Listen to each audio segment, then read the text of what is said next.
Salut, je m'appelle Colline, j'ai 22 ans et je suis diplômée en communication. À la rentrée 2025, je vais commencer des études de cinéma. C'est un secteur dans lequel je souhaite me réorienter depuis que j'ai eu mon diplôme. Et en attendant d'obtenir quelque chose de concret dans cette direction, j'étais à l'affût des moindres opportunités qui se présentaient à moi. C'est comme ça que je me suis rapprochée de la mission locale qui m'a introduite au dispositif Un regard jeune sur le cinéma, grâce auquel j'ai pu cette année avoir une accréditation pour le Festival de Cannes.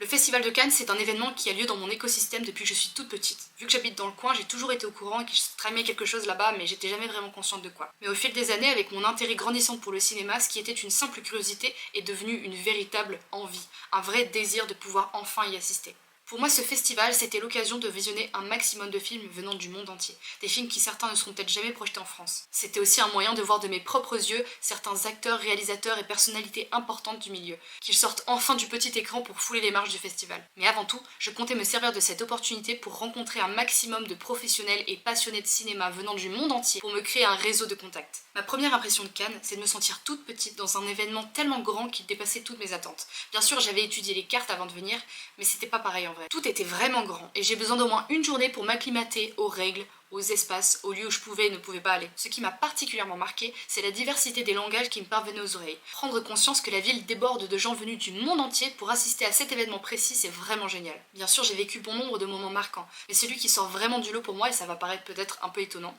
c'est la fois où j'ai passé l'après-midi à patienter dans la queue last minute du film Eddington.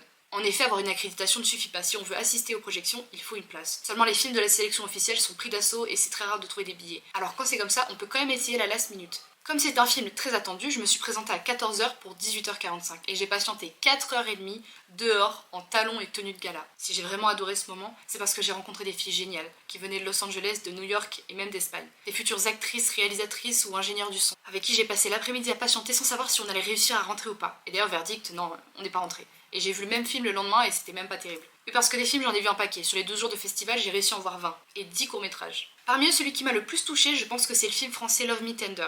C'est un film qui parle d'une mère qui essaie de récupérer la garde de son fils après un divorce compliqué. La montée des marches que j'ai effectuée dans le cadre du dispositif n'était pas ma première du festival. En effet, j'ai eu la chance de fouler le tapis rouge 4 fois pendant cette édition. C'est un événement évidemment très marquant dans son ensemble. Le public, les photographes qui hurlent les prénoms des célébrités pour qu'ils regardent dans leurs objectifs. Les gens de la sécurité sur les escaliers qui vous escortent vers le haut et vous empêchent de prendre des photos. La musique à fond et les grandes caméras accrochées sur des grues qui fendent le ciel au-dessus de nos têtes. C'est vraiment impressionnant. C'est tout un système qui est très bien huilé et qui ne prête pas vraiment attention aux pecnos comme moi qui passent juste pour aller voir le film. La majorité des professionnels avec lesquels j'ai parlé, c'était des jeunes comme moi, qui démarraient dans leur carrière. Ce qui m'a marqué en revanche, c'est de constater comment beaucoup d'entre eux avaient déjà monté leurs propres entreprises de production.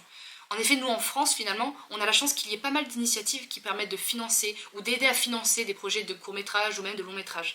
Mais c'est vraiment pas la priorité dans beaucoup de pays. Et les créateurs de ces pays sont obligés de trouver des solutions pour s'autoproduire, ce qui rend la tâche quand même vachement plus compliquée. Nous avons réalisé une courte vidéo critique sur le film Classe moyenne, qui faisait sa première dans le cadre de la quinzaine des cinéastes. Cet atelier était très intéressant, d'autant plus pour moi car il m'a donné l'opportunité d'interviewer Anthony Cordier, le réalisateur du film. Ce qui m'a plu dans cet exercice, c'est de revêtir la casquette du journaliste. L'urgence de devoir trouver des questions pertinentes pendant le film à poser dès la sortie de la salle. Être réactif tout en gardant son sang-froid et une bonne éloquence quand on pose ses questions. Ce festival m'a évidemment apporté une confirmation dans mon choix de carrière. C'est une industrie qui m'attire et un milieu qui me passionne. Mais avant tout, ce que cette expérience m'a apporté, c'est un regard différent sur les acteurs de cette industrie.